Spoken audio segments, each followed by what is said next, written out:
చంద్రబాబు సీరియస్గా క్వశ్చన్ చేస్తా ఉన్నా, ఎవరిదయ్యా గొడ్డలి పార్టీ, ఎవరిదయ్యా గన్ కల్చర్,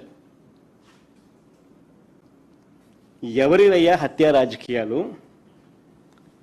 ఎవరిది హత్యా రాజకీయాల సంస్కృతి అని అడుగుతా ఉన్నా. ఇదే చంద్రబాబు నాయుడు గారిని సూటిగా. మా కుటుంబంలో ముగ్గురు,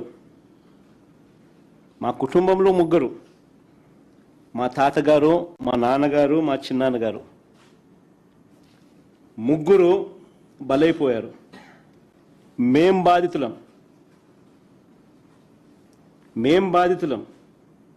కానీ మాపైనే వీళ్ళు తప్పుడు రాజకీయాలు చంద్రబాబు నాయుడు గారు చేయిస్తారు. మా తాతగారు రాజారెడ్డి గారిని చంపింది ఎవరని అడుగుతా ఉన్నా చంద్రబాబు నాయుడు గారిని. టీడీపీ వాళ్ళు కాదా? ఈ ఘటన చంద్రబాబు ముఖ్యమంత్రిగా ఉన్నప్పుడు కాదా జరిగింది అని అడుగుతా ఉన్నా. 1999 అసెంబ్లీ ఎన్నికలకు ఏడాది ముందు, 1999 చంద్రబాబు నాయుడు గారు ముఖ్యమంత్రిగా ఉన్నారు.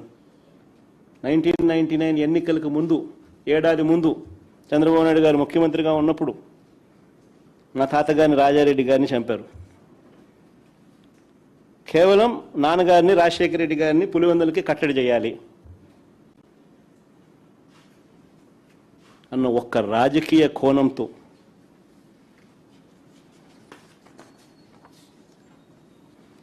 ఆ కేసులో దోషులను బరితెగించి హైదరాబాద్ తెలుగుదేశం పార్టీ సెంట్రల్ ఆఫీస్లో ఎన్టీఆర్ ట్రస్ట్ భవన్లో పెట్టి అధికార దుర్వినియోగం చేసి వాళ్ళని రక్షించినారు, జైలుకు కూడా పంపకుండా.